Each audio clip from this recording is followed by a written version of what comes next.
സുഹൃത്തുക്കളെ, നാം ഇപ്പോൾ AR നടന്നുപോയ വഴികളിൽ എത്തി നിൽക്കുന്നു.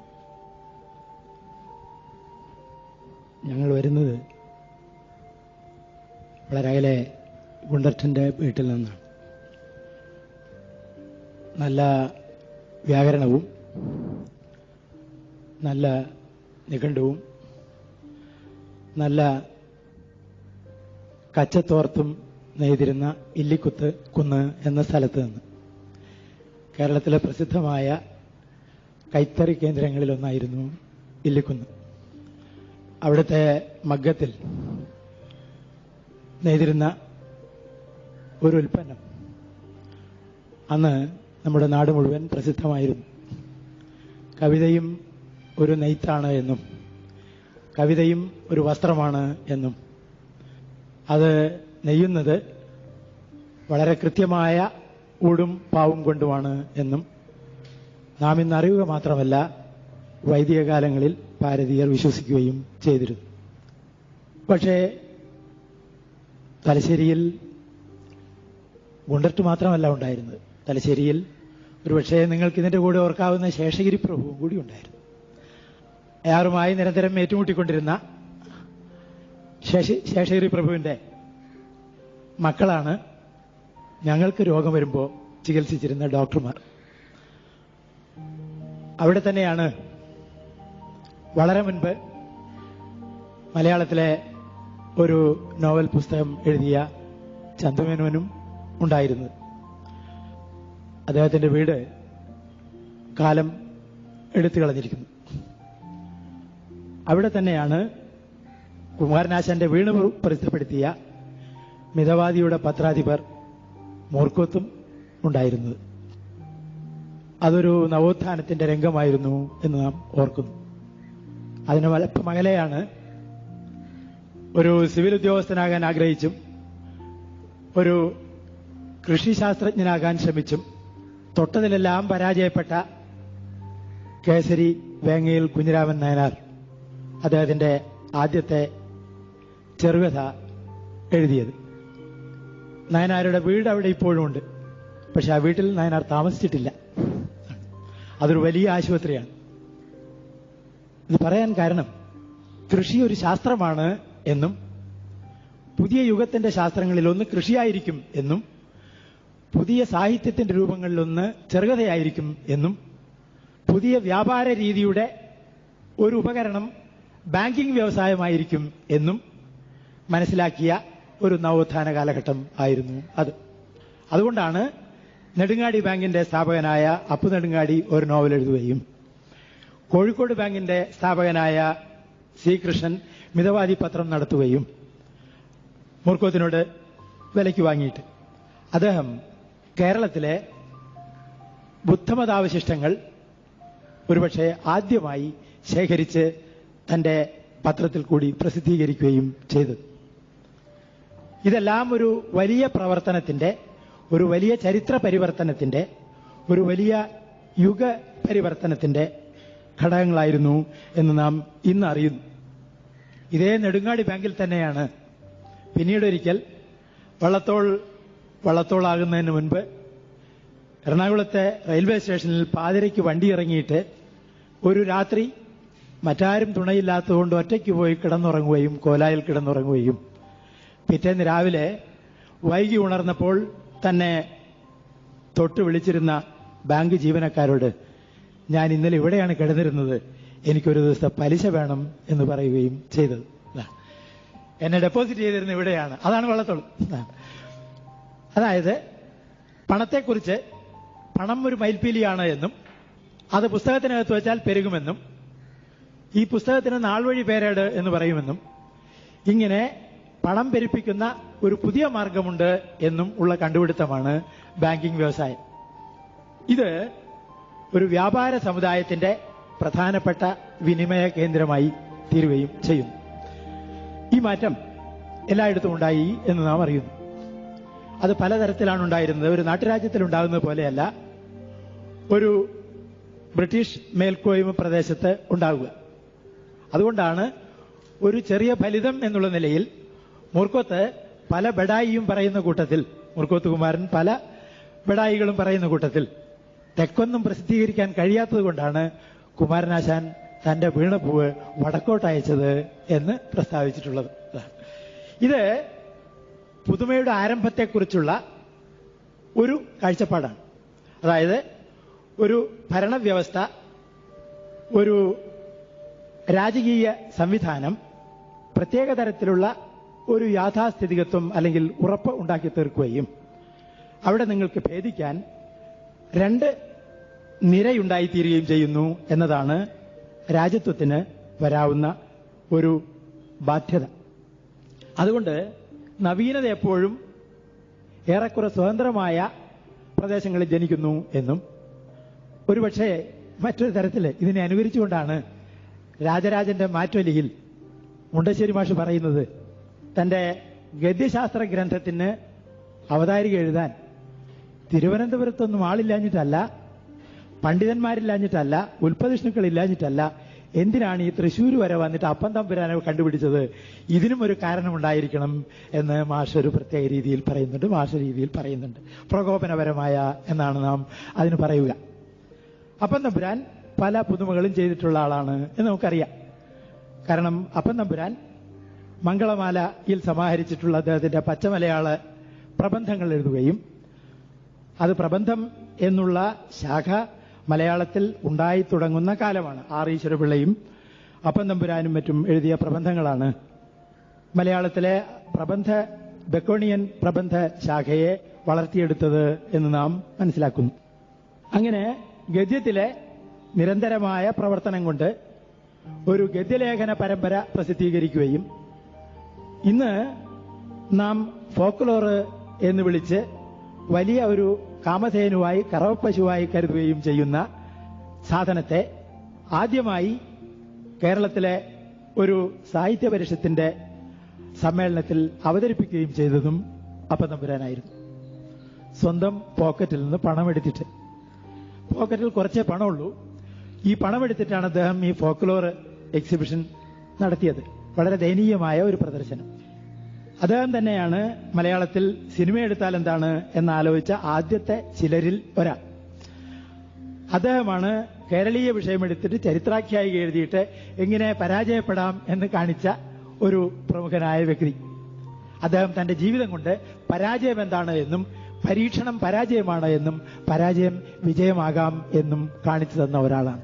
എങ്ങനെ തോൽക്കാമെന്നും എങ്ങനെ തോറ്റ ഒരു രക്തസാക്ഷിയാകാമെന്നും എങ്ങനെ തോറ്റ ഒരു വിഷം തീനിയാകാമെന്നും സ്വയം നശിച്ചിട്ട് ഒരു പുതിയ യുഗത്തിന് എങ്ങനെ പിറവി കൊടുക്കാം എന്നും സ്വന്തം ജീവിതം കൊണ്ടും പ്രവർത്തനങ്ങൾ കൊണ്ടും കാണിച്ച ഒരാൾ കൂടിയായിരുന്നു അപ്പം തമ്പുരാൻ എന്ന് നാം ഇന്ന് അറിയുന്നു.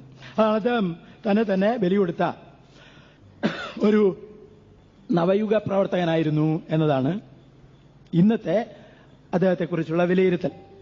അതുകൊണ്ടാണ് മലയാളത്തിലെ ഏറ്റവും പുതിയ എഴുത്തുകാരിൽ ഒരാളായ TR ഈ നാട്ടിലെ മാറ്റങ്ങളെല്ലാം തുടങ്ങി വെച്ചത് തമ്പുരാനും തമ്പുരാന്റെ പൂതരായരും കല്ലുകരട് കാഞ്ഞിരക്കുറ്റിയും മുള്ളുമുരട് മൂർഖൻ പാമ്പുമാണ് എന്ന് ഒരിക്കൽ ഞങ്ങളോട് സ്വകാര്യമായി പറഞ്ഞു. അതിനെ കേരളീയത എന്നോ കേരള തനിമ എന്നോ പച്ചമലയാള പ്രസ്ഥാനമെന്നോ സ്വത്വത്തിന്റെ കണ്ടെത്തലെന്നോ എന്തു വേണമെങ്കിൽ വിളിക്കാം. പിന്നീട് അത് കപ്പന കൃഷ്ണമേനോനും മറ്റു പലരും തുടർന്നു എന്നും നാം അറിയുന്നു. ഇതെല്ലാം സ്വത്വം തേടിയുള്ളൊരു പോക്ക്. ഇത് നമ്മുടെ ചരിത്രത്തെ മുഴുവൻ മാറ്റി തീർത്ത ഒരു സംഭവം ആണ്. തീർച്ചയായും സ്വത്വത്തെക്കുറിച്ചുള്ള അന്വേഷണം, ആ വാക്കിന് എന്തർത്ഥമായാലും, ഒരു ഫ്യൂഡൽ വ്യാകരണം അവസാനിക്കുകയും പഴയ വ്യാകരണ നിയമങ്ങൾ ഇല്ലാതായിത്തീരുകയും അതിന് പകരം ഒരു അനലറ്റിക്കൽ വ്യാകരണം ഉണ്ടായിത്തീരുകയും ചെയ്യുന്ന, ഇംഗ്ലീഷിനെ പറ്റി അങ്ങനെയാണല്ലോ പറയുക, ഇംഗ്ലീഷ് ഒരു അനലറ്റിക്കൽ ഭാഷയാണ് എന്നാണല്ലോ പറയുക. ഇങ്ങനെ ഒരു അനലറ്റിക്കൽ വ്യാകരണം ഉണ്ടായിത്തീരുകയും ചെയ്യുന്ന കാലത്താണ് വാസ്തവത്തിൽ ഞാനാരാണ് എന്നുള്ള അന്വേഷണം ഉണ്ടായിത്തീരുക. സ്വസ്ഥത നശിക്കുമ്പോൾ നാം അന്വേഷിക്കുന്നവരായിത്തീരുന്നു എന്ന് വേണമെങ്കിൽ പറയാം. അതുകൊണ്ട് ആണ് ഇടയ്ക്കിടയ്ക്ക് നമ്മുടെ സ്വസ്ഥത നശിക്കണം എന്നും അസ്വാസ്ഥ്യമാണ് കവിതയുടെ ഉറവിടം എന്നും നാം മനസ്സിലാക്കാൻ ഇടവരുന്നത്. സ്വസ്ഥനായൊരു മനുഷ്യൻ മറ്റ് ആരായാലും അയാൾ ഒരു യഥാർത്ഥ മനുഷ്യനാണോ എന്ന് വളരെ സംശയം ആണ്. അതുകൊണ്ട് ഈ അസ്വാസ്ഥ്യം, ചരിത്രത്തിലെ അസ്വാസ്ഥ്യം നമ്മുടെ ജനതയെ മുഴുവൻ അസ്വസ്ഥമാക്കി തീർക്കുകയും ചരിത്രത്തിലെ അസ്വാസ്ഥ്യത്തിന്റെ ഒരു കാരണം ഒരുപക്ഷെ യന്ത്രങ്ങളുടെ അസ്വാസ്ഥ്യം ആണ് എന്ന് നാം പിന്നീട് കണ്ടെത്തുകയും ചെയ്യുന്നു. അസ്വസ്ഥമായ യാന്ത്രിക പരിഷ്കാര ഹുങ്കാരഭ്രാന്തിലൻ സ്വരം ചേർന്നഴിയാതെ പാടലേ ദേവപാതയിൽ പാടി അങ്ങനെ പാറലേ കാമ്യം എന്ന് ടാറ്റ ഓയിൽ മില്ലിന്റെ അരികിലിരുന്നാണ് വൈലോപ്പിള്ളി തന്റെ കവിത എഴുതിയത്. ഈ ശബ്ദത്തിൽ എന്റെ കവിത കേൾക്കാതായി പോകരുത് എന്നുള്ളൊരാഗ്രഹം കൊണ്ട് ആണ് റൂസോ നമുക്ക് പ്രകൃതിയിലേക്ക് മടങ്ങുക എന്നും സ്വാതന്ത്ര്യത്തിലേക്ക് മടങ്ങുക എന്നും യന്ത്രയുഗത്തിലേക്ക് നിഷേധിക്കുക എന്നും പറഞ്ഞത്. അതുകൊണ്ട് ഒരു വലിയ മാറ്റം, ഒരു വലിയ പ്രതിഷേധത്തെ സൃഷ്ടിക്കുകയും ഒരു വലിയ മാറ്റം നമ്മെ പിന്തിരിഞ്ഞു നോക്കാൻ പ്രേരിപ്പിക്കുകയും ഒരു വലിയ മാറ്റം നാം നഷ്ടപ്പെട്ടു പോയത് എന്താണ് എന്ന് ഓർമ്മപ്പെടുത്തുകയും ചെയ്യുന്നു എന്നുള്ളത് വളരെ സാധാരണമായൊരു കാര്യം ആണ്.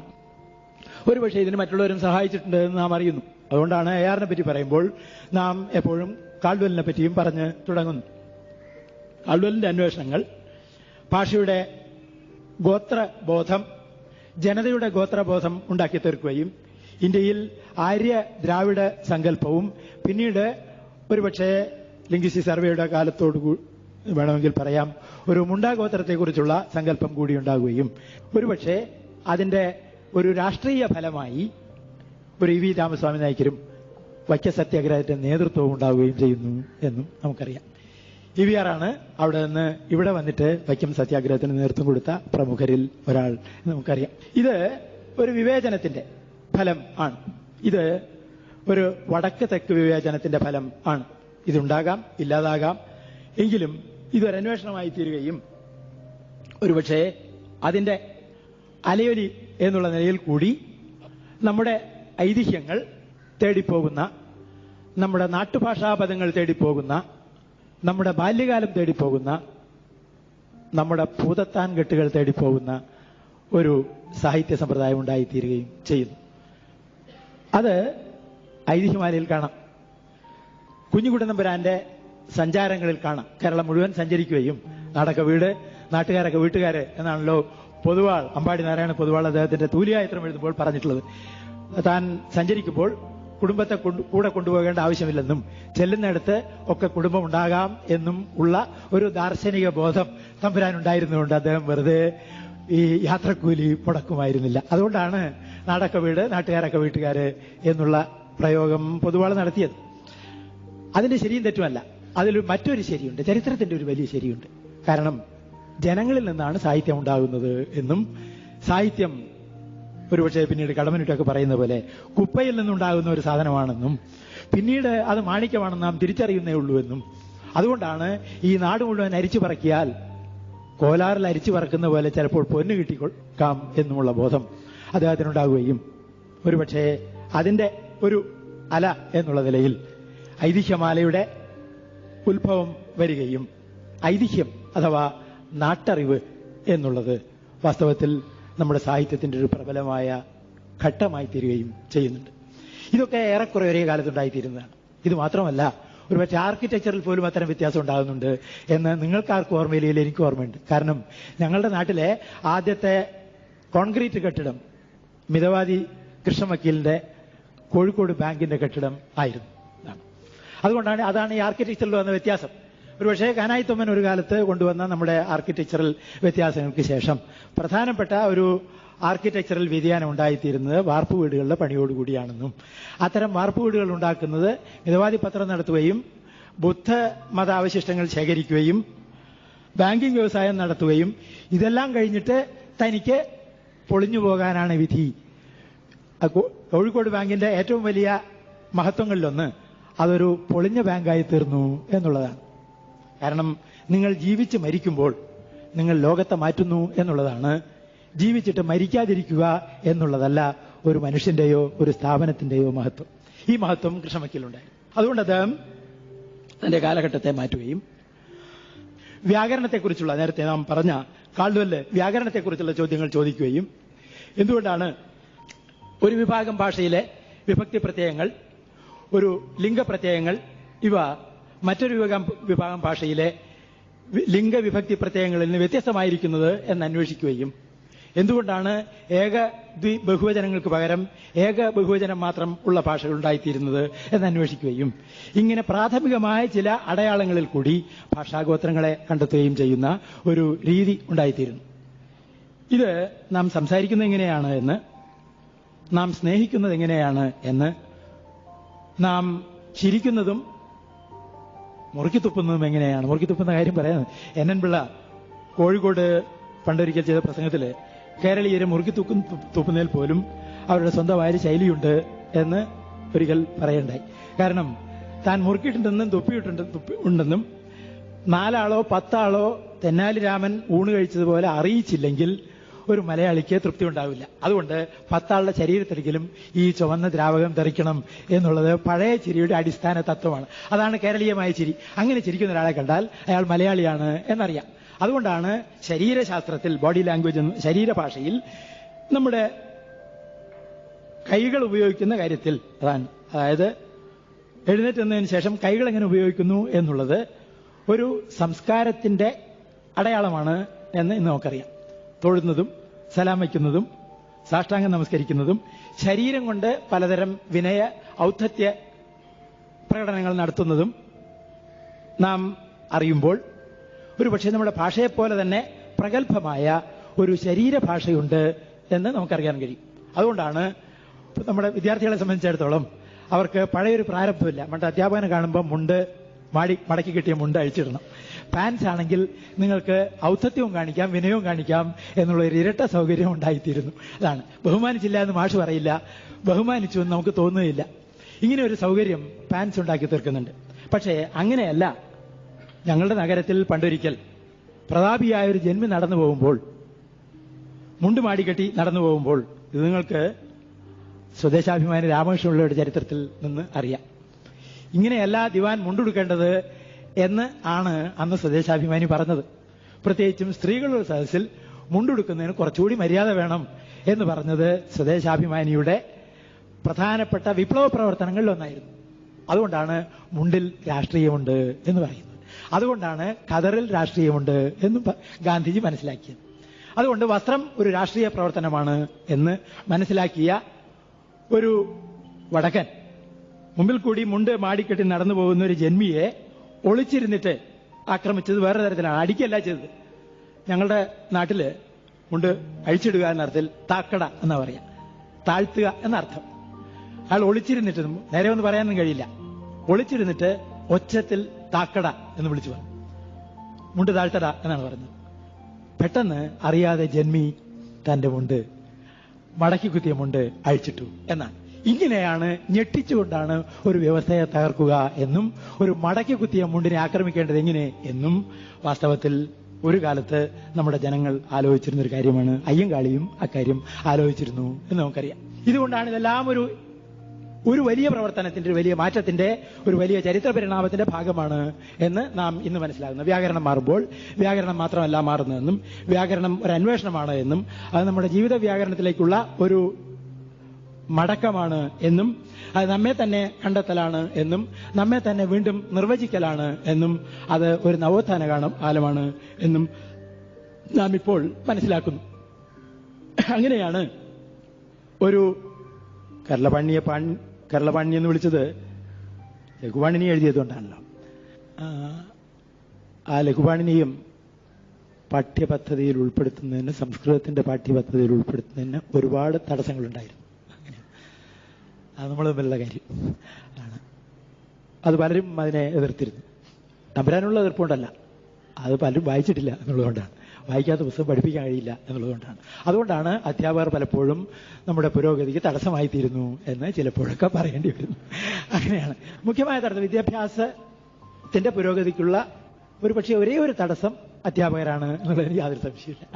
ആണ് കച്ചവടക്കാരല്ല തീർച്ച, അതാണ് മുതലാളിമാരും അല്ല തീർച്ച.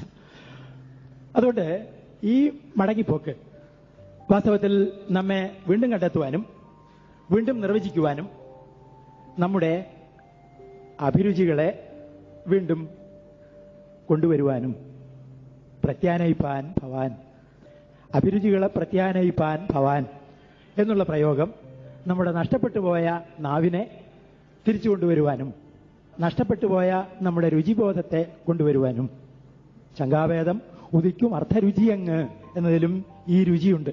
അർത്ഥരുചിയങ്ങ വെറും ശബ്ദമാമങ്കോലക്കുരുവിന്റെ എണ്ണയിലെഴുന്ന ജാലകൗതൂഹലം എന്ന് പറഞ്ഞതിനെ പറ്റിയാകാം, അതിനെപ്പറ്റി ഒരുപാട് തർക്കമുണ്ട്. ദ്വിതീയാഷ്ടപ്രാസമാണോ വേണ്ടത്, ദ്വിതീയാഷ്ടപ്രാസം ഉപേക്ഷിച്ച് ഏകാനുപ്രാസം സ്വീകരിക്കുകയാണോ വേണ്ടത് എന്നുള്ളതൊക്കെ മറ്റു ചില കാര്യങ്ങളാണ്. അതിനെപ്പറ്റിയൊന്നും പറയാതെ ഈ രുചിയെ പ്രത്യാനയിക്കുക എന്നുള്ളത്, രുചി എന്നതിന്, രസമെന്നതിന് എന്താണ് അർത്ഥം എന്നുള്ള പ്രാഥമിക ബോധത്തിലേക്ക് കുമാരനാശാനും ഒരുപക്ഷെ എആറും എത്തിച്ചേരുകയും പുതിയ അഭിരുചി എന്തായിരിക്കണം എന്ന് നിർവചിക്കുവാൻ അവർ ശ്രമിക്കുകയും ഈ അഭിരുചി ഒരു കാലഘട്ടത്തെ മാറ്റി തീർക്കും എന്ന് മനസ്സിലാക്കുകയും ചെയ്യുന്നുണ്ട്. കാരണം നമ്മുടെ രസസിദ്ധാന്തം രുചിയെ ആസ്പദമാക്കിയുള്ള ഒരു സിദ്ധാന്തമാണ്, ഷാഡവ്യത്തെ ആസ്പദമാക്കിയുള്ള ഒരു സിദ്ധാന്തമാണ്. എങ്ങനെ പല രസങ്ങൾ ചേർന്നിട്ട് ഒരു രസം, പുതിയ രസം ഉണ്ടായിത്തീരുന്നുവോ, അതുപോലെ പല രസങ്ങൾ ചേർന്നിട്ട് രസം ഉണ്ടാകുകയും പല വികാരങ്ങൾ ചേർന്നിട്ട് ഒരു പുതിയ വികാരം ഉണ്ടാകുകയും ഒരുപക്ഷെ പിന്നീട് ഒരു സന്യാസിയും ഒരു സന്യാസിനിയും അനുരക്തരായി തീർന്നിട്ട് നളിനി എന്നൊരു കാവ്യം ഉണ്ടായിത്തീരുകയും ചെയ്യുന്നു എന്ന് വരാം. അതുകൊണ്ടാണ് ഇത് രസാഭാസമാണ് എന്ന് പറയാൻ ഉള്ള ഒരു കാരണം ഇതാണ്. അങ്ങനെ കുമാരനാശാൻ നള്ളി എഴുതുമ്പോൾ ഒരു പുതിയ രസമുണ്ടാക്കുന്നു, ഒരു പുതിയ റെസിപ്പി ഉണ്ടാക്കുന്നു എന്ന് പറയാം. മനുഷ്യ ജീവിതത്തിന്റെ ഒരു പുതിയ അഭിരുചി. ഞങ്ങളൊക്കെ കുറച്ചുകൂടി താഴ്ത്തിയാ പറയാ, ഉമ്മി അബ്ദുള്ള ഒരു പുതിയ പാചകക്കുറിപ്പ് ഉണ്ടാക്കുന്ന പോലെ എന്ന് തന്നെയാണ് ജീവിതത്തിന്റെ ഒരു പുതിയ പാചകക്കുറിപ്പ്. എന്താണ് കഴിക്കേണ്ടത് എന്ന്, എന്തിനു വേണ്ടിയാണ് ജീവിക്കേണ്ടത് എന്ന്, എന്തിനു വേണ്ടിയാണ് മരിക്കേണ്ടത് എന്ന്, സ്നേഹത്തിന് വേണ്ടി മരിക്കുകയാണെങ്കിൽ എത്ര തവണയും മരിക്കാം എന്ന്, അങ്ങനെയാണല്ലോ ഒരാളുടെ മരണക്കണക്ക് എടുത്തിട്ടുള്ളത്. അങ്ങനെയാണ് നമ്മുടെ പ്രസിദ്ധരായ 3 കവികളിൽ ഒരാളുടെ മരണക്കണക്കിന്റെ കൃത്യമായ തീയതി നിശ്ചയിക്കുന്നത് പാൽപ്പായസ കണക്കിൽ നിന്നാണ്. അങ്ങനെയാണ്. കാരണം കുഞ്ചൻ നമ്പ്യാർ അന്ന് ജീവിച്ചിരുന്നുവെങ്കിൽ അദ്ദേഹം പാൽപ്പായസം കഴിക്കുമായിരുന്നുവെന്നും അദ്ദേഹം പേനായുടെ വിഷബാധയേറ്റ് തലേന്ന് മരിച്ചിട്ടുണ്ടാകും എന്നുമുള്ളതാണ് തീർച്ചയായും കുഞ്ചൻ നമ്പ്യാരുടെ മരണത്തെക്കുറിച്ചുള്ള നമുക്ക് കൃത്യമായ തെളിവ്. ഇത് അഭിരുചിയെക്കുറിച്ചുള്ള ഒരു സിദ്ധാന്തം ആണ്. എന്ത് കഴിക്കണം എന്ന് നമ്പ്യാർക്ക് അറിയാമായിരുന്നു. എല്ലാം കഴിക്കാം എന്നുള്ളതാണ് നമ്പ്യാർ മനസ്സിലാക്കിയ ഒരു കാര്യം. അതുകൊണ്ടാണ് എല്ലാം കഴിക്കാമെന്ന് മനസ്സിലാക്കിയ നമ്പ്യാർ ലോകത്തെ മുഴുവൻ തന്റെ ഭാഷയിലേക്ക് കൊണ്ടുവരികയും ലോകം മുഴുവൻ എഴുതുവാനും പിന്നെ കുറച്ചുകൂടി എഴുതുവാനും എന്റെ ഭാഷയ്ക്ക് കഴിയും എന്നും പറയുകയും ചെയ്ത വികെന്റെ നാട്ടുകാരനായ ലക്കിടിക്കാരനായ പഴയ പയ്യനായിരുന്നു എന്ന് നാം ഇന്ന് ഓർക്കുന്നു. അതുകൊണ്ടാണ് ഭാഷയുടെ ദൗർബല്യത്തെക്കുറിച്ച് പറയുമ്പോൾ കുഞ്ചൻ നമ്പ്യാരെ കൂടി ഓർത്തിട്ട് പിറ്റേന്ന് പറഞ്ഞാൽ മതി എന്ന് നാം ഉറപ്പിച്ച് പറഞ്ഞുകൊണ്ടേയിരിക്കുന്നത്. പറയാൻ കഴിയാത്തത് ഭാഷയുടെ കുഴപ്പം കൊണ്ടല്ല, അത് നിങ്ങളുടെ കുഴപ്പം കൊണ്ടോ അല്ലെങ്കിൽ നിങ്ങളുടെ കാരണവന്മാരുടെ കുഴപ്പം കൊണ്ടോ ആണ് എന്നതിന് യാതൊരു സംശയവും ഇല്ല. അങ്ങനെ ഭാഷ ഒരു അഭിരുചി തിരിച്ചു കൊണ്ടുവരുമ്പോൾ വാസ്തവത്തിൽ എന്താണ് ആഹരിക്കേണ്ടത് എന്നും എങ്ങനെയാണ് ആഹരിക്കേണ്ടത് എന്നും എന്താണ് ചർവണ എന്നും എന്താണ് രസാസ്വാദം എന്നും എന്താണ് സംവാദമെന്നും എന്താണ് സഹൃദയത്വം എന്നും ഉള്ള പഴയ ആശയങ്ങളിലേക്ക് വീണ്ടും ചെന്നെത്തുന്നുണ്ട്. അതാണ് ഈ സംവാദം. ആരോടാണ് സംവദിക്കേണ്ടത് എന്ന ചോദ്യത്തിന്, എന്താണ് ചവയ്ക്കേണ്ടത് എന്ന ആനന്ദവർദ്ധനന്റെ ചോദ്യത്തിന് ഉള്ള പുതിയ ഉത്തരം. ആനന്ദവർദ്ധനൻ പറഞ്ഞ് പഴയത് തന്നെ ചവയ്ക്കുന്നത് നല്ലത് എന്നാണ്. നോവൽ എഴുതരുത് എന്ന് ആനന്ദവർദ്ധനൻ പറയുന്നുണ്ടല്ലോ. ആണ് നോവൽ എഴുതരുത്, നോവലിനുള്ള കുഴപ്പം നോവലാണ്, വേറെ ആർക്കും അറിയില്ല എന്നുള്ളതാണ്. നവീനതയ്ക്ക് അതിന്റെ കുഴപ്പമുണ്ട് എന്ന് അദ്ദേഹത്തിന് അറിയാമായിരുന്നു. അങ്ങനെ അഭിരുചികൾ മാറുമ്പോൾ, ഇത് സാധ്യമല്ലാതെ വരുമ്പോൾ, അതായത് ഒരു കാലഘട്ടം ചങ്ങല പൊട്ടിപ്പോവുകയും ലോകം കൂടുതൽ മൊബൈലായി തീരുകയും ചലനാത്മകമായി തീരുകയും വൃക്ഷങ്ങളോടും സസ്യങ്ങളോടും കൂടെ മണ്ണിൽ വേരുറപ്പിച്ചിരുന്ന മനുഷ്യര് നൊമാഡുകളായിരുന്ന മനുഷ്യർ താമസിക്കുകയും വൃക്ഷങ്ങളായി തീരുകയും സീത ഒരു വൃക്ഷമായി തീരുകയും ചെയ്യുന്നത് ഒരു കാർഷിക സംസ്കാരത്തിന്റെ ഫലമായിട്ടാണ് എന്ന് നമുക്കറിയാം. സീതയെ കുമാരനാശാൻ ഒരു വൃക്ഷത്തോട് സാദൃശ്യപ്പെടുത്തിയിട്ടാണല്ലോ ചിന്താവിഷ്ടയായ സീതയിൽ വിവരിക്കുന്നത്. ഇത്തരത്തിൽ മനുഷ്യന് വേരുകൾ മണ്ണിൽ ഉറച്ചിടുന്നു എന്നുള്ളത് ഒരു ചലന ജന്തുവായ അല്ലെങ്കിൽ ജീവിയായ മനുഷ്യൻ കൂട്ടിലടയ്ക്കപ്പെടുകയും താമസിക്കുകയും ചെയ്യുന്ന ഒരു നീണ്ട കാലഘട്ടത്തിൽ നിന്ന് പിന്നീട് അവൻ അലയുകയും സഞ്ചരിക്കുക എന്നുള്ളത്, മാറുക എന്നുള്ളത്, സ്ഥിരതയില്ലായ്മ എന്നത് അവന്റെ സ്ഥിരതയായി തീരുകയും ചെയ്യുന്ന ഒരു കാലത്തിൽ നമ്മുടെ വ്യാകരണങ്ങൾ മാറും എന്ന് നവോത്ഥാന ഭാരതവും നവോത്ഥാന ലോകവും മനസ്സിലാക്കുന്നു. തീർച്ചയായും എആറിനെ നാം കണ്ടെത്തുന്നത്, എആറിനെ കണ്ടെത്തുക എന്ന് വെച്ചാൽ ഒരു വ്യക്തിയെ കണ്ടെത്തുക എന്നല്ല, മറിച്ച് എആർ മാത്രമല്ല അന്ന് ജീവിച്ചിരുന്നത്. എആർ ഒരു പ്രതീകമായി, ഒരു ഇച്ഛയായി, എതിർപ്പിനുള്ള ഒരു ലക്ഷ്യമായി, ഒക്കെ നിന്നിരുന്ന ഒരാളാണ്. ആരെയാണ് എതിർക്കേണ്ടത്? ARനെ എതിർക്കാം. ആരെയാണ് അനുകൂലിക്കേണ്ടത്? ARനെ അനുകൂലിക്കാം. ആരെയാണ് പിന്തുടരേണ്ടത്? ARനെ പിന്തുടരാം. ആരെയാണ് കല്ലെറിയേണ്ടത്? ARനെ കല്ലെറിയാം. ഇങ്ങനെ ഒരു മാറ്റത്തിന്റെ ബിന്ദുവായി ഇരിക്കുകയും അദ്ദേഹം ചലനത്തിന്റെ ഒരു അടയാളമായി തീരുകയും ചെയ്തിരുന്നു എന്നതാണ് ARനെ ഒരു കാലഘട്ടത്തിന്റെ അടയാളമായി നാം ഇന്ന് ഓർമ്മിക്കുവാൻ കാരണം. ആ അർത്ഥത്തിലാണ് ARന്റെ നിരൂപണത്തെക്കുറിച്ച് മുണ്ടശ്ശേരി മാഷും പറയുന്നത് എന്നതിന് യാതൊരു സംശയവുമില്ല. നമുക്ക് ഇന്ന് ധരിക്കാൻ നിയോഗിക്കപ്പെടുന്നത് പോലെ അന്ന് സംശയങ്ങൾ ഒഴിഞ്ഞിരുന്ന കാലമാണ് എന്ന് വിചാരിക്കാൻ വയ്യ. അന്ന് ഒരുപാട് സംശയങ്ങളുണ്ടായിരുന്നു. എങ്ങനെയാണ് ഈ പുതിയ മാറ്റത്തെ ഉൾക്കൊള്ളേണ്ടത് എന്ന് റിയാക്ഷൻ ഫോർമേഷൻ എന്ന് പറയുന്നു. എങ്ങനെയാണ് ഈ പുതിയ മാറ്റത്തെ, ഭൗതികമായ മാറ്റത്തെ നേരിടേണ്ടത് എന്നതിനെക്കുറിച്ച് ഒരുപാട് നിലപാടുകൾ, സ്റ്റാൻസസ് ഉണ്ടാകാം. ഒന്ന് പിന്നിലേക്ക് പോകുക എന്നുള്ളതാണ്. പിന്നിലേക്ക് പോകുക എന്നുള്ളതിന് ബാല്യത്തിലേക്ക് പോകുക എന്നാകാം. അറിവിൻ വെളിച്ചമേ ദൂരെ പോ നീ വെറുതെ സൗന്ദര്യത്തെ കാണുന്ന കൺപൊട്ടിച്ചു എന്ന് നിങ്ങൾക്ക് അറിവ് ഒരു ദുഃഖമാണ് എന്ന് കരുതാം. എലിയറ്റും അങ്ങനെ കരുതിയിട്ടുണ്ട്. വാർതിങ്കൾ കലവാച്ച് കളങ്കം വളരവേ വാനവർ കഴുന്നുണ്ടാം പനിനീർ മെഴുനീരാൽ എന്ന് വളർച്ച ഒരു കളങ്കമാണ് ചന്ദ്രന് എന്ന പോലെ പെൺകുട്ടികൾക്കും എന്ന് വയലോപ്പള്ളി കന്യക എന്ന കവിതയിൽ എഴുതുന്നുണ്ട്. ഇതൊരു റിയാക്ഷനാണ്. അതുകൊണ്ട് വളരാതിരിക്കുക എന്നുള്ളത്, പിന്നിലേക്ക് പോകുക എന്നുള്ളത്, കുഞ്ഞായിരിക്കുക എന്നുള്ളത്, ഒരു വേർഡ്സ്വർത്തായിരിക്കുക എന്നുള്ളത്, വേർഡ്സ്വർത്ത് കുഞ്ഞായിരിക്കണമെന്ന് പറഞ്ഞ് 80-ലധികം വയസ്സ് ജീവിച്ചിരുന്ന കവിത എഴുതി ആളുകളെ ബുദ്ധിമുട്ടിച്ച ഒരു മനുഷ്യനായിരുന്നു എന്ന് നാം ഓർക്കുന്നു. പക്ഷെ അദ്ദേഹത്തിന്റെ ആഗ്രഹം കുട്ടിക്കാലത്തേക്ക് മടങ്ങിപ്പോകണം എന്നായിരുന്നു. ഇതിന് കാരണം ഇത്രയധികം വെളിച്ചമുള്ള, മഞ്ഞളിപ്പിക്കുന്ന വെളിച്ചമുള്ള, കണ്ണഞ്ചിപ്പിക്കുന്ന വെളിച്ചമുള്ള ഒരു പുതിയ യുഗത്തിൽ നിന്ന് നമുക്ക് പോകാവുന്നത് നമ്മുടെ ഭൂതകാലത്തിലേക്കോ, നമ്മുടെ ബാല്യകാലത്തിലേക്കോ, നമ്മുടെ പഴങ്കഥകളിലേക്കോ, നമ്മുടെ പഴയ പ്രതാപങ്ങളിലേക്കോ, ഓർമ്മകളിലേക്കോ ആണ്. ഇങ്ങനെയുള്ള ഒരു റിട്രീറ്റിന്റെ, പിന്മടക്കത്തിന്റെ, പ്രകൃതിയിലേക്ക് മടങ്ങുക എന്നുള്ള വാദം ഉണ്ടാകുന്നത് പ്രകൃതി നഷ്ടപ്പെട്ടുകൊണ്ടിരിക്കുമ്പോഴാണ്. പ്രകൃതിക്ക് ആധിപത്യം ഉണ്ടാകുന്ന കാലത്തല്ല. ഇപ്പോഴും അങ്ങനെ തന്നെയാണ്. പ്രകൃതി പൂർണ്ണമായും നഷ്ടപ്പെടാൻ പോകുന്നു എന്നുള്ളത് കൊണ്ടാണ് നാം പ്രകൃതിയെ സംരക്ഷിക്കണം എന്ന് പറഞ്ഞുകൊണ്ട് മരം മുറിച്ചുകൊണ്ടേയിരിക്കുന്നത്. അതുകൊണ്ടാണ് MT വാസുദേവൻ നായർക്ക് അദ്ദേഹത്തിന്റെ ഈ പ്രകൃതി സംരക്ഷണത്തെക്കുറിച്ച് കുറിപ്പെഴുതുമ്പോൾ പെട്ടെന്ന് ഒരു ബോധോദയം ഉണ്ടാകുകയും, ഞാൻ എഴുതുന്ന കടലാസ് ഒരുപക്ഷെ മാവൂരിൽ ഇതുപോലെ ഒരുപാട് മരം മുറിച്ചിട്ടുണ്ടാക്കിയ കടലാസ് ആയിരിക്കില്ലേ എന്നുള്ള സംശയം ഉണ്ടായിത്തീരുകയും ചെയ്യുന്നത്. You are contradicting your self. ഇങ്ങനെയല്ല നമുക്ക് ജീവിക്കാൻ പറ്റില്ല. ഇത്തരത്തിലുള്ള ഒരു അവസ്ഥ, അതായത് പിന്നിലേക്ക് പോവുകയും, അതാണ് വേർഡ്സ്വർത്ത് ചെയ്തത്. നല്ലമാതിരി ഉണ്ടായിരുന്ന ഒരു നാട്ടുപുറത്ത് നിന്ന് അദ്ദേഹം ലണ്ടൻ നഗരത്തിലേക്ക് കുടിയേറി പാർക്കുകയും അദ്ദേഹത്തിന്റെ അയൽക്കാരനായിട്ടൊരു കോൾഡ്രിഡ്ജ് ഉണ്ടാവുകയും അവർ തമ്മിൽ ഒരു ഗൂഢാലോചന നടത്തിയിട്ട് ലിറിക്കൽ ബാലറ്റ് പ്രസ്ഥാനവും പുതിയ കാവ്യരചനാ സമ്പ്രദായവും ആരംഭിക്കുകയും ചെയ്തു എന്ന് നാം മനസ്സിലാക്കുന്നു. അവര് ആകസ്മികമായി അടുത്ത വീടുകളിൽ താമസിക്കാൻ ഇടവന്ന ആളുകളാണ് ചരിത്രത്തിലെ അയൽപക്കങ്ങളിൽ എന്ന് വേണമെങ്കിൽ പറയാം. ഈ കവിതയുടെ സമാഹാരത്തിന്റെ അവതാരികയാണ് മലയാള നിരൂപണത്തെ ഏറെക്കുറെ 50 കൊല്ലക്കാലം നിയന്ത്രിച്ചു പോന്നിരുന്ന ഒരൊറ്റ പ്രബന്ധം എന്നതിന് യാതൊരു സംശയവുമില്ല. ഇൻട്രൊഡക്ഷൻ ടു ലിറിക്കൽ ബാലറ്റ്സ് എന്നുള്ള പ്രബന്ധമാണ് അറിഞ്ഞോ അറിയാതെയോ പറഞ്ഞോ പറയാതെയോ നമ്മുടെ നിരൂപണത്തെ നിരന്തരമായി സ്വാധീനിച്ചു പോന്നിട്ടുള്ള ഒരൊറ്റ പ്രബന്ധം. അത് മദ്രാശി കോളേജിൽ പഠിപ്പിച്ചിരുന്നു. യൂണിവേഴ്സിറ്റിയുടെ പ്രിസ്ക്രൈബ് ചെയ്തിട്ടുള്ള പാഠ്യഭാഗമായിരുന്നു. എല്ലാവരും അത് പഠിച്ചിരുന്നു. പുതിയതായൊരു വിവരം, പുതിയതായൊരു ടോയ്ലറ്റ് സോപ്പ് കിട്ടിയതുപോലെയുള്ള ആഹ്ലാദത്തോടുകൂടി ഈ പുതിയ വിവരം അവർ നാട്ടുകാർക്കെല്ലാം കൊണ്ടുകൊടുക്കുകയും നിങ്ങളെത്ര അഴുക്കുള്ളവരാണ് ഈ ലിറിക്കൽ അവതാരിക തേച്ച് കുളിക്കുക എന്ന് ജനങ്ങളെ ഉദ്ബോധിപ്പിക്കുകയും ചെയ്തുകൊണ്ടേയിരുന്നു. ഏറെക്കുറെ എല്ലാവരും പറഞ്ഞ ഒന്ന് തന്നെയാണ്. പക്ഷേ പറഞ്ഞവരെല്ലാം വളരെ ഒറിജിനലായിട്ട് പറഞ്ഞ ആളുകളാണ്. എല്ലാവരും സ്വയം തെറ്റിദ്ധരിച്ചിരുന്നത് അവർ പറയുന്നത് വളരെ ഒറിജിനൽ ആയിട്ടുള്ള കാര്യമാണ് എന്നാണ്. അത് വേർഡ്സ്വർത്തിന് തോന്നിയിരുന്നില്ല. അതുകൊണ്ട് അദ്ദേഹം ആദ്യം പറഞ്ഞത് പിന്നീട് തിരുത്തുകയും, ആദ്യം പറഞ്ഞത് പരമ അബദ്ധമാണെന്നും ഇപ്പോൾ പറയുന്നത് പുതിയൊരു അബദ്ധമാണ് എന്നും അദ്ദേഹം മനസ്സിലാക്കുകയും ചെയ്തിരുന്നു.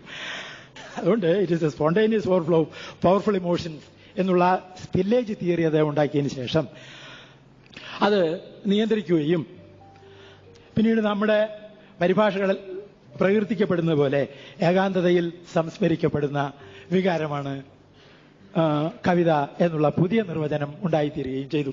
ഇതിനൊരു ചെറിയ കുഴപ്പമുള്ളൂ, ഇത് തമ്മിൽ ചേരില്ല എന്നുള്ളതാണ്. ഇതൊരു ദാമ്പത്യം പോലെ ഉള്ള ഒരു പൊരുത്തക്കേടാണ്. നമുക്ക് നിർവചിക്കാവുന്ന ഒരു സാധനം അതാണ്. ഒരു ദാമ്പത്യം പോലുള്ള ഒരു പൊരുത്തക്കേടാണ് അത് എന്നാണ്. ഇത്തരത്തിലുള്ളൊരു അതുകൊണ്ട് എല്ലാവർക്കും ഇത് ഉപയോഗിക്കാൻ കഴിയുമായിരുന്നു. അതിനെ എതിർക്കുന്നവർക്കും ഉപയോഗിക്കാം, അനുകൂലിക്കുന്നവർക്കും ഉപയോഗിക്കാം. അതാണ് ക്രിസ്റ്റഫർ കോളറിന്റെ ഇല്യൂഷൻ റിയാലിറ്റി എന്ന പുസ്തകത്തിനും 1930കളിലും 40കളിലും ഉണ്ടായിരുന്ന ഒരു പ്രയോജനം.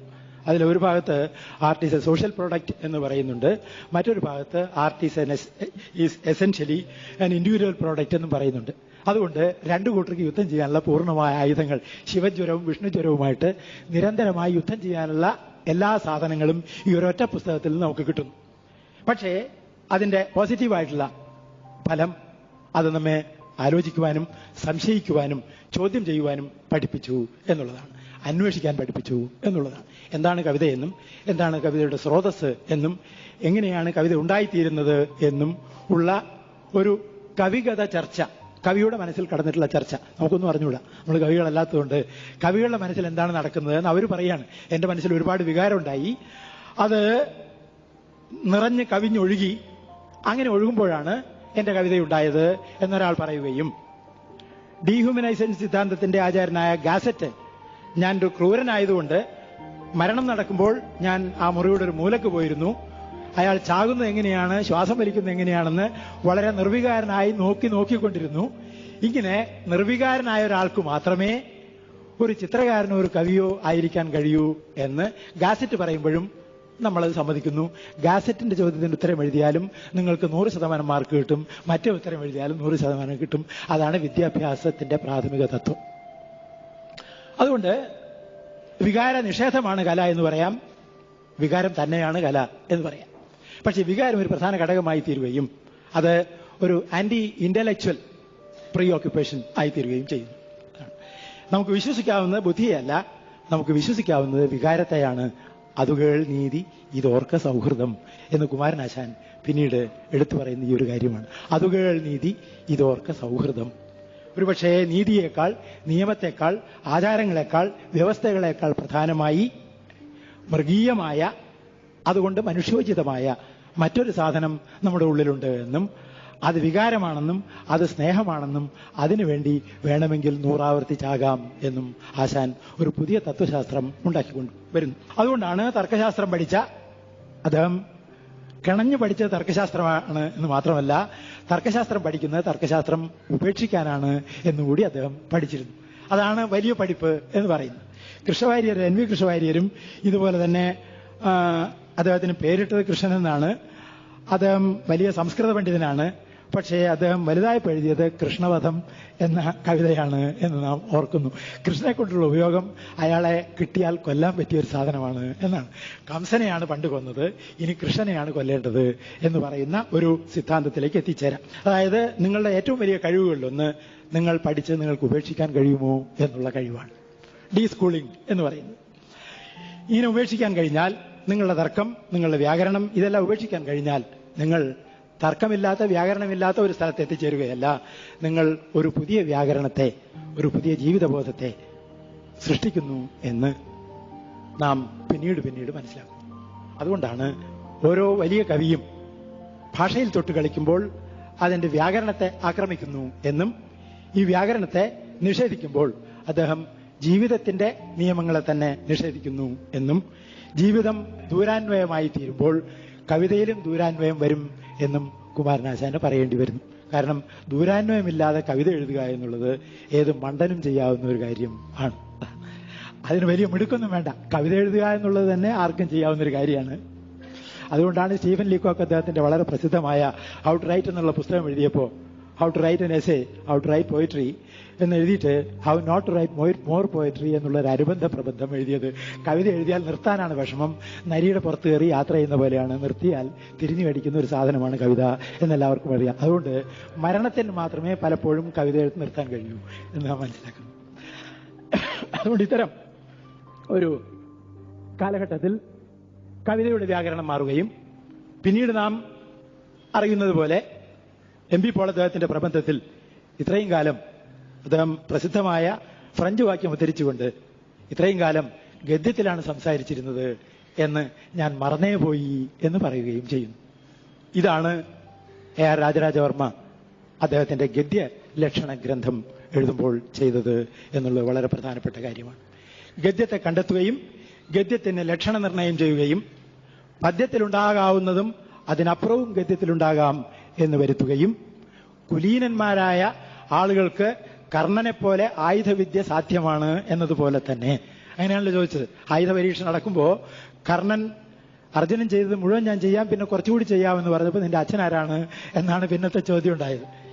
ഇത് കുലീനതയുടെ ഭാഷ കവിതയാണ് എന്നുള്ള സങ്കല്പത്തെ സാഹിത്യത്തിലെയും വ്യാകരണത്തിലെയും സമുദായത്തിലെയും ജനാധിപത്യ ബോധം ധ്വംസിക്കുകയും ജീവിതമുള്ളവനും ഭാഷയുള്ളവനും സാഹിത്യമാകാം എന്നും സാഹിത്യം ഒരു ജനകീയ ഉൽപ്പന്നമാണ് എന്നും ജനങ്ങളുടെ ശൈലി ഗദ്യമാണ് എന്നും അതുകൊണ്ട് ഗദ്യം സാഹിത്യത്തിന്റെ രൂപമാണ് എന്നും ഉള്ള പ്രധാനപ്പെട്ട ഒരു മാറ്റം സാഹിത്യത്തിൽ ഉണ്ടായിത്തീരുന്നു.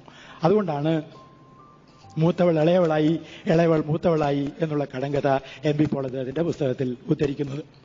അതോടുകൂടി നമ്മുടെ കവിതാ പുസ്തകങ്ങളെല്ലാം നമ്മുടെ ഗ്രന്ഥശാലകളിലെയും നമ്മുടെ ബുക്ക് സ്റ്റാളുകളിലെയും സുരക്ഷിതമായ കവിതാ കോർണറുകളിലേക്ക് മാറ്റി സ്ഥാപിക്കപ്പെടുകയും ബാക്കി സ്ഥലമെല്ലാം നിങ്ങൾ പൈങ്കിളി എന്ന ചെലവാകാത്ത ആളുകൾ ഒരുപക്ഷെ അസുഖമുണ്ട് പൈങ്കിളി എന്ന് വിളിക്കുന്ന ഗദ്യം കീഴടക്കുകയും ചെയ്യുന്നുണ്ട്. ഇത് അതിനെന്ത് ദോഷമോ ഗുണമൊക്കെ നമ്മുടെ ആവശ്യമനുസരിച്ചാണ് തീരുമാനിക്കുന്നത്.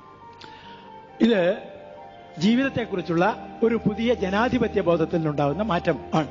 അതായത് ബുർഷ്വാ ഡെമോക്രാറ്റിക് സങ്കല്പങ്ങളിൽ നിന്ന് ഓരോ മനുഷ്യനും ഒരു ജീവിതമുണ്ട് എന്നും എല്ലനും മല്ലനാകാമെന്നും ദരിദ്രനും പണക്കാരനാകാം എന്നും ഉള്ളതാണ് മുതലാളിത്ത മുദ്രാവാക്യം. ഇതില് തുടക്കത്തിലുള്ളൊരു സമത്വമുണ്ട്, ഒരു ഡാർവീനിയൻ സമത്വം എന്ന് പറയും. നിങ്ങളെല്ലാവരും മനുഷ്യരായി ജനിക്കുന്നു, യു ആർ ബോൺ ഫ്രീ. എന്നിട്ട് നിങ്ങൾ പലരോടും മല്ലടിച്ചിട്ട് പലരെയും പോക്കറ്റ് അടിച്ചിട്ട് പലരെയും കമിഴ്ത്തിയിട്ട് കാലുവാരിയിട്ട് വലിയവനായി തീരുകയും അങ്ങനെ ആചാര്യ പദവിയിൽ എത്തിച്ചേരുകയും ചെയ്യുന്നു എന്നുള്ളത് ഒരു വ്യവസ്ഥയുടെ തന്ത്രമാണ്. അങ്ങനെ ചെയ്തു കഴിഞ്ഞാൽ നിങ്ങൾക്ക് വളരെ ഉയരത്തിൽ നിന്ന് താഴെ ഇരിക്കുന്നവരോട് സംസാരിക്കാൻ കഴിയുന്നു. അപ്പൊ ഈ ഒരു സാധ്യത ഇല്ലാതിരുന്ന ഒരു ഫ്യൂഡൽ സ്ഥിര വ്യവസ്ഥയിൽ നിന്ന് മറ്റൊരു വ്യവസ്ഥയിലേക്ക് ജനജീവിതവും നിർമ്മാണ പ്രവർത്തനങ്ങളും മാറുമ്പോൾ ഇതുപോലെ എല്ലാം മാറാം എന്നുള്ള ബോധമുണ്ടായിത്തീരുകയും ഗദ്യത്തിലേക്ക് സാഹിത്യം മാറിത്തീരുകയും ചെയ്യുന്നു എന്ന ചെറിയ കാര്യമുണ്ടാകുന്നു. ഈ ബോധമുണ്ടാകാൻ ഒരുപാട് സമയമെടുക്കുന്നുണ്ട്. അതുകൊണ്ടാണ് ഒയ്യാരത്തെ ചന്തുമേനോൻ അദ്ദേഹത്തിന്റെ നോവൽ ബുക്ക് എഴുതുമ്പോൾ ഇത് ഒരു സാഹിത്യകൃതിയാണെന്ന് കരുതാതിരുന്നു എന്ന് മാത്രമല്ല, അങ്ങനെയൊന്നും കരുതിയിട്ടില്ല എന്ന് അദ്ദേഹത്തിന്റെ ഹൃദയം അറിയുന്ന മട്ടിൽ പ്രഖ്യാപിക്കുന്ന പലരുണ്ട്. ഇപ്പോൾ എങ്ങനെയാണെന്ന് എനിക്കറിയില്ല, നമുക്കൊരു വിവരമില്ല അദ്ദേഹത്തിന്റെ ഹൃദയം അറിയാനായിട്ട് അദ്ദേഹത്തിന്റെ പുസ്തകങ്ങളിൽ നിന്നല്ലാതെ. അങ്ങനെ ആയിരിക്കാം, അങ്ങനെയാണ്. പക്ഷേ അദ്ദേഹം അന്ന് ചെയ്ത ഒരു കസർത്ത് കേരളോർമ്മ ഉലയൂതമ്പുരാന്റെ മയൂര സന്ദേശം സ്വന്തം ചെലവിൽ അച്ചടിപ്പിച്ച് 500 പ്രതി സഹൃദയന്മാർക്ക് വെറുതെ അയച്ചു കൊടുത്തു എന്നുള്ളതാണ്. ഇന്ന് അതൊരു ക്രിമിനൽ കുറ്റമാണ്. അന്നത് ഒരു ഭാഷാ സേവനം ആയിരുന്നു എന്ന് നാം അറിയുന്നു. ഇങ്ങനെ ചെയ്തത് മയൂര സന്ദേശം കവിതയും കേരളവർമ്മ കവിയും ആണ് എന്നും ഞാൻ വെറുതെ ഒരു റവന്യൂ ഉദ്യോഗസ്ഥനാണ് എന്നും ഉള്ള ബോധം കൊണ്ട് ആയിരുന്നു.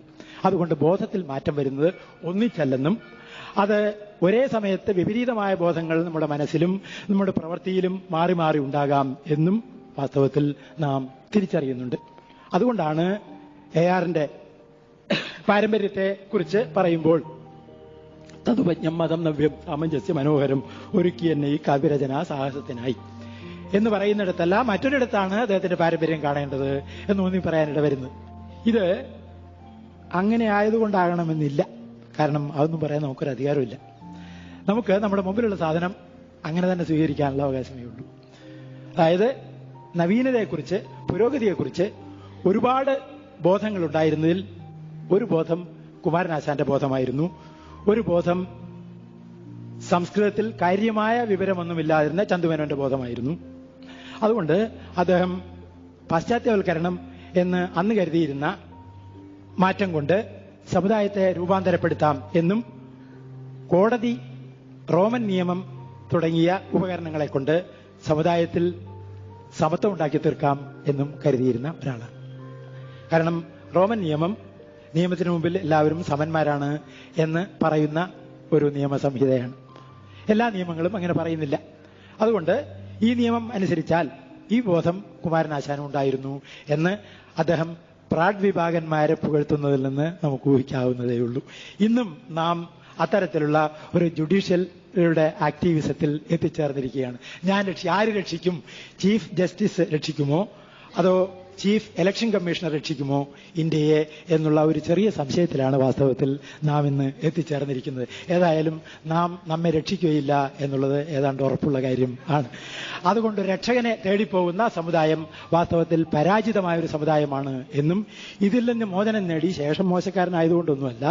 ഞങ്ങൾ ഏതാണ്ട് ഒരേ കാലത്ത് ഒരേ സ്ഥലത്ത് ജോലി ചെയ്തിരുന്ന ആളുകളാണ്. മദ്രാശി ക്രിസ്ത്യൻ കോളേജിലെ 52 മുതൽ 54 വരെയുള്ള ഒരു അധ്യാപകനായിരുന്നു, ഫിസിക്സ് അധ്യാപകനായിരുന്നു ശേഷൻ. ഞങ്ങളൊക്കെ ആ കാലത്ത് അവിടെ തന്നെ ജോലി ചെയ്തിരുന്ന ആളുകളാണ്. ശേഷം മോശക്കാരനായതുകൊണ്ടല്ല, മറിച്ച് ഇന്ത്യയിൽ മോശക്കാരാരുമില്ല എന്ന് ആണ് നമ്മുടെ ഭരണഘടന പറയുന്നത് എന്നതുകൊണ്ടാണ്. ഇന്ത്യയിൽ 2 തരം ആളുകളില്ല എന്ന് പറയുന്ന ഒരു ഭരണഘടനയാണ് അംബേദ്കറും കൂട്ടരും കൂടി എഴുതി വെച്ച് പോയിട്ടുള്ളത്. അതുകൊണ്ട് നമുക്ക് നമ്മെ തന്നെ രക്ഷിക്കാം എന്നും നമുക്ക് നമ്മുടെ ഭരണഘടന ഉണ്ടാക്കി നമുക്ക് തന്നെ തരാം എന്നുമുള്ളതാണ് യഥാർത്ഥമായ ജനകീയ ബോധം, ജനാധിപത്യ ബോധം. നമുക്ക് നമ്മുടെ ഭാഷയുണ്ടാക്കി, നമുക്ക് നമ്മുടെ ജീവിതമുണ്ടാക്കി, നമുക്ക് നമ്മുടെ കൃതികളുണ്ടാക്കി നമുക്ക് തന്നെ തരാം എന്നുള്ളതാണ് സാഹിത്യത്തിലെ ജനാധിപത്യ ബോധം. അതുകൊണ്ട് എല്ലാവർക്കും ജീവിതമുണ്ട് എന്നും രാജാവിനും ദുഷ്യന്തനും ചക്രവർത്തിക്കും സമുദ്രം കൊണ്ട് അരഞ്ഞാണിടുന്ന 1-ാം ഭാര്യയോടുകൂടിയ ഒരു രാജാവിനും മാത്രമുള്ളതല്ല ജീവിതമെന്നും തോട്ടിയുടെ മകനും ജീവിതമുണ്ട് എന്നും അയാളുടെ തൊഴില് സമുദായത്തിന്റെ ശുചീകരണ പ്രവർത്തനമാണ് എന്നും അറിയുകയും പറയുകയും ചെയ്തതുകൊണ്ട് ഇന്ന് അല്ലെങ്കിൽ ഇന്നലെ നാം തകഴിയെ വളരെ ബഹുമാനിച്ചിരിക്കുന്നു എന്ന്. കാരണം തകഴി പറഞ്ഞത് ഒരു തോട്ടിയും അവന്റെ മലം ചുമക്കുന്നില്ല എന്നതാണ്. ഇതാണ് പറയാത്ത പാഠം. ഒരു തോട്ടിയും തന്റെ മാലിന്യം ചുമക്കുന്നില്ല എന്നും അവൻ ചുമക്കുന്നത് ഇവിടുത്തെ ഗസറ്റഡ് മാലിന്യങ്ങളാണ് എന്നും കണ്ടെത്തിയതാണ് വാസ്തവത്തിൽ തകഴി ചെയ്ത വലിപ്പം. അദ്ദേഹം ചരിത്രത്തെ തിരിച്ചിടുകയും നമ്മുടെ ആഖ്യാനത്തെ മറിച്ചിടുകയും അതോട് ഒരുപക്ഷെ നമ്മുടെ ജീവിത വീക്ഷണത്തെ വലിയ ഒരു രീതിയിൽ തിരുത്തുകയും ചെയ്യുന്നു. ഇത്തരത്തിലുള്ളൊരു ബോധം അവർക്ക് ജീവിതമുണ്ടെന്നും ആണ്. കടലിൽ മീൻ പിടിക്കാൻ പോകുന്നൊരു തൊഴിലാളി മീനിന്റെ പിറകെ പോയി അവസാനം തനിക്ക് പിടിച്ചെടുക്കാനുള്ളത് മീനല്ലെന്നും എൽക്കൂടാണ് എന്നും തിരിച്ചറിയുമ്പോൾ ഒരുപക്ഷെ ലോകോത്തരമായൊരു കഥയുണ്ടായിത്തീരുന്നു എന്ന്, Old Man and the Sea ഉണ്ടായിത്തീരുന്നു എന്ന്, ഹെമിംഗ്വേ ഉണ്ടായിത്തീരുന്നു എന്ന്, ഒരുപക്ഷെ ഉത്തമമായ കടലിനെ പിടിച്ചെടുക്കുകയല്ല, കടൽ കൊണ്ട് അരഞ്ഞാണ്ടിടുന്ന ഭൂമിയെ ഇവിടെ കിലുക്കം കണ്ടിട്ട് അരിയിലിരിക്കുകയല്ല, സമുദ്രരചനാചോർവി സഖീജ യുവയോരിയം എന്നുള്ള വരിയിൽ പ്രസ്തുതനായ രാജാവിനെ പോലെ തന്നെ ഒരുപക്ഷെ അത്ര തന്നെ മഹത്വം കടലിൽ മീൻ പിടിപ്പിക്കാൻ പോകുന്ന ഒരാൾക്കുണ്ട് എന്നും അയാളും ഒരു കോൺകററാണ് എന്നും മറ്റേയാൾ കോൺകർ ചെയ്ത് ആളുകളെ കൊല്ലുമ്പോൾ ഇയാൾ കോൺകർ ചെയ്ത് മീനുകളെ പിടിക്കുക മാത്രമേ ചെയ്യുന്നുള്ളൂ എന്നും ഉള്ളതാണ് വ്യത്യാസം. ഇത്തരത്തിലുള്ളൊരു ജീവിതബോധം ഉണ്ടായിത്തീരുമ്പോൾ ഇത് പല കാലഘട്ടങ്ങളിലായിട്ടുണ്ടായിത്തീരുന്നതാണ്. ഈ മാറ്റത്തിന്റെ ഭാഷാപരമായ മാറ്റത്തിന്റെ ഒരു തുടക്കം വാസ്തവത്തിൽ ഗദ്യത്തിന്റെ ഉദയമാണ് എന്നും സാഹിത്യത്തിന്റെ നിർമ്മാണമാണ് AR രാജരാജവർമ്മയുടെ ഒരുപക്ഷെ ഏറ്റവും മഹത്തായ സാഹിത്യ മാർഗദർശനം എന്നും നാം ഇന്ന് ഒന്നാമതായല്ല രണ്ടാമതായി തിരിച്ചറിയുന്നു. കാരണം ഈ കാര്യം കേസരി ബാലകൃഷ്ണപിള്ള മുൻപ് പറഞ്ഞിട്ടുണ്ട്.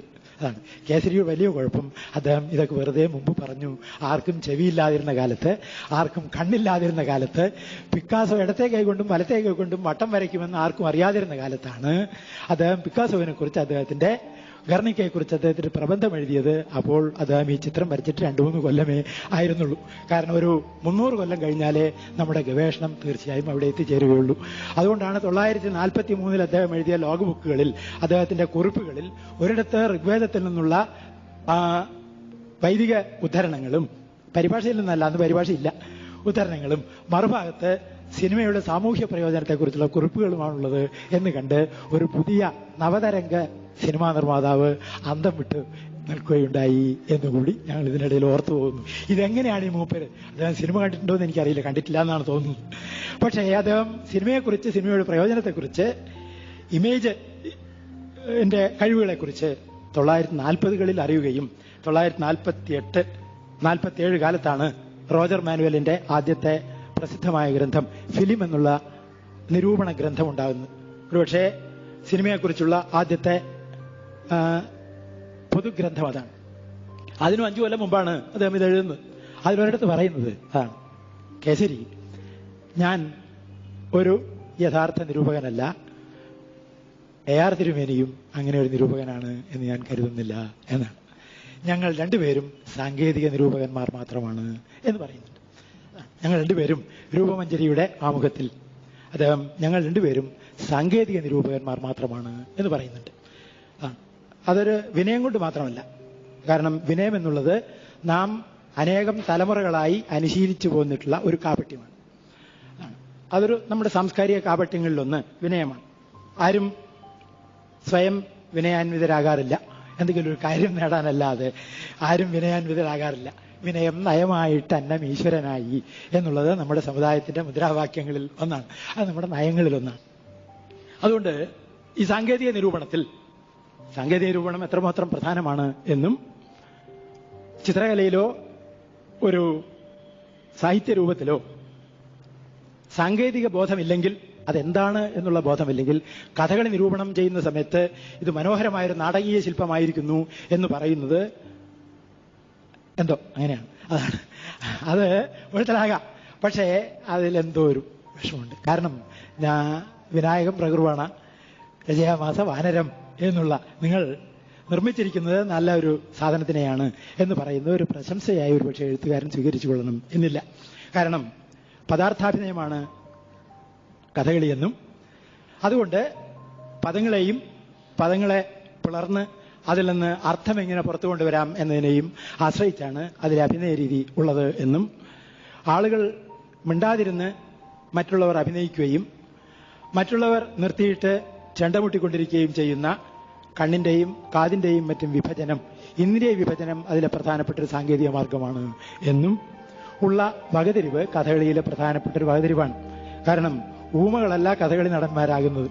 ഊമക്കളി എന്നതിനെ വിളിക്കാറുണ്ടെങ്കിലും കഥകളി നടന്മാർ ഊമകളല്ല, മറിച്ച് നിശബ്ദത എത്രത്തോളം നമ്മുടെ കണ്ണുകളെ ഉത്തേജിപ്പിക്കുന്നു എന്നറിയാവുന്ന ഒരാൾ ശബ്ദത്തെ ഉപേക്ഷിച്ച് ശബ്ദത്തെ ദൃശ്യ മാധ്യമത്തിലേക്ക് പരാവർത്തനം ചെയ്യുകയും അതിനെ കൂടുതൽ ആഴത്തിൽ നിവേദനം ചെയ്യുകയും ചെയ്യും എന്നുള്ളത് കഥകളിയുടെ സാങ്കേതിക മേന്മകളിലൊന്നാണ് എന്ന് നമ്മുടെ പഴയ നിരൂപകന്മാർ തന്നെ പറഞ്ഞിട്ടുണ്ട്. ഈ സാങ്കേതിക മർമ്മം മനസ്സിലാക്കിയാൽ മാത്രമേ കഥകളിയിൽ എന്തുകൊണ്ട് സംസാരിക്കുന്നില്ല എന്ന് ഉള്ളതിന്റെ അർത്ഥം നമുക്ക് മനസ്സിലാകൂ. അതുകൊണ്ടാണ് പാട്ട് കേൾക്കേണ്ടത് രാത്രിയാണ് എന്ന് ബഷീറിന് തോന്നിയിരുന്നു എന്ന് മാത്രമല്ല, മെസ്കാലിനെ കുറിച്ച് അല്ലെങ്കിൽ മയക്കുമരുന്നുകളെ കുറിച്ച് ആദ്യത്തെ ഗവേഷണം നടത്തിയ ആൾഡസ് ഹക്സ്ലിയും പറയുന്നത് പാട്ട് കേൾക്കണമെങ്കിൽ ഒന്നുകിൽ കണ്ണടച്ചിരുന്ന് കേൾക്കണം അല്ലെങ്കിൽ രാത്രി കേൾക്കണം എന്നാണ്. കാരണം മറ്റെല്ലാ ഇന്ദ്രിയങ്ങളും ഉറങ്ങുമ്പോൾ മാത്രമേ നിങ്ങളുടെ കണ്ണുകളെ മുഴുവൻ കാതുകളെ മുഴുവൻ ഉണർത്തുവാനും സംഗീതത്തിൽ നിങ്ങൾക്ക് സ്വയം ഇല്ലാതായി തീരുവാനും കഴിയും. അതുകൊണ്ട് രാത്രിയാണ് സംഗീതം വേണ്ടത് എന്ന് മ്യൂസിക് അറ്റ് നൈറ്റ് എന്നുള്ള പ്രബന്ധത്തിൽ ഹക്സ്ലി പറയുന്നു.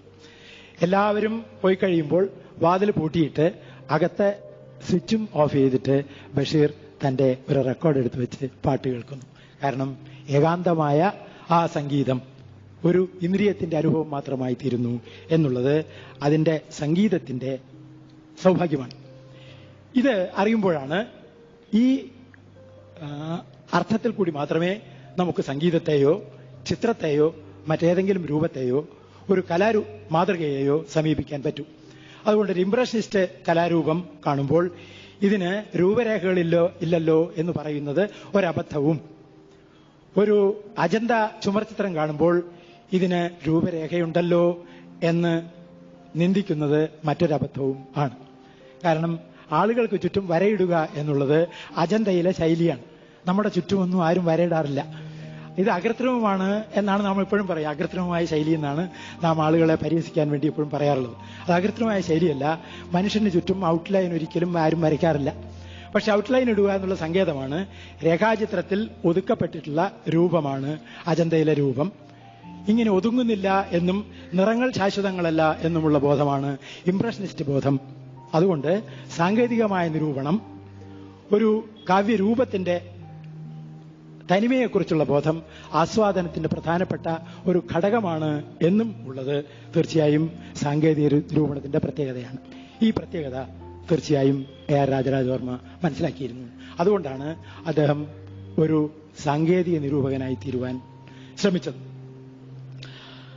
പിന്നെ സാഹിത്യത്തില് അത്തരത്തിലുള്ള ഒരു സമീപനം ആവശ്യമില്ല എന്നുള്ള വാദങ്ങൾ മാത്രമല്ല, സാഹിത്യം ഒരു കലയല്ല വിദ്യയാണ് എന്നുള്ള വാദം പോലും അതിനുശേഷം ഉണ്ടായിത്തീർന്നിട്ടുണ്ട് എന്നുകൂടി നാം ഓർക്കണം.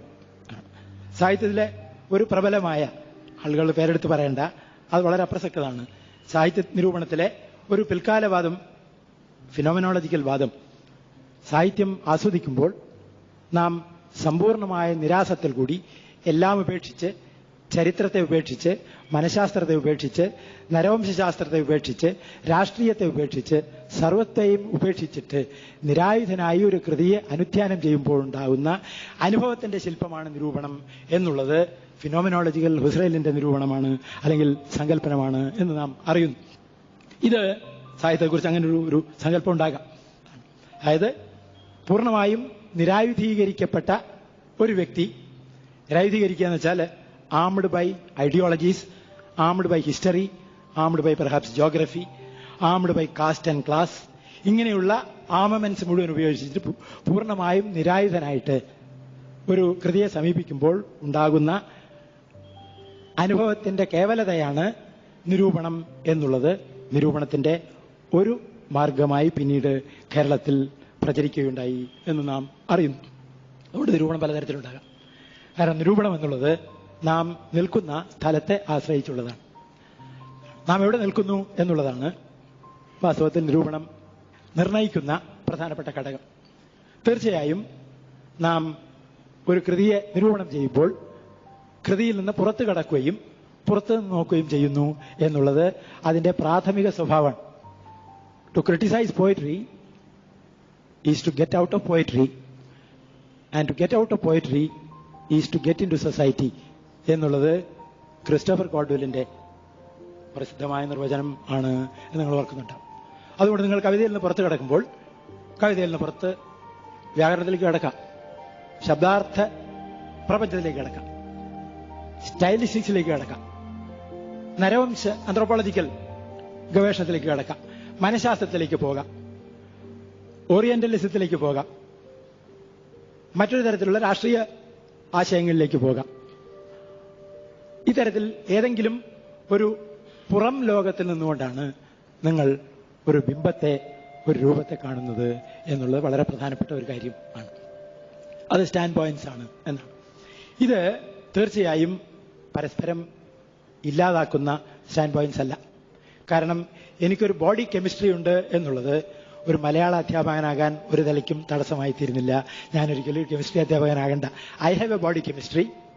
എനിക്കെന്റെ ശരീരത്തിന്റെ ഫിസിക്സ് ഉണ്ട്, എനിക്കെന്റെ ശരീരത്തിന്റെ കെമിസ്ട്രി ഉണ്ട്, എനിക്കെന്റെ മനഃശാസ്ത്രമുണ്ട്, എനിക്കെന്റെ സാമൂഹ്യശാസ്ത്രമുണ്ട്.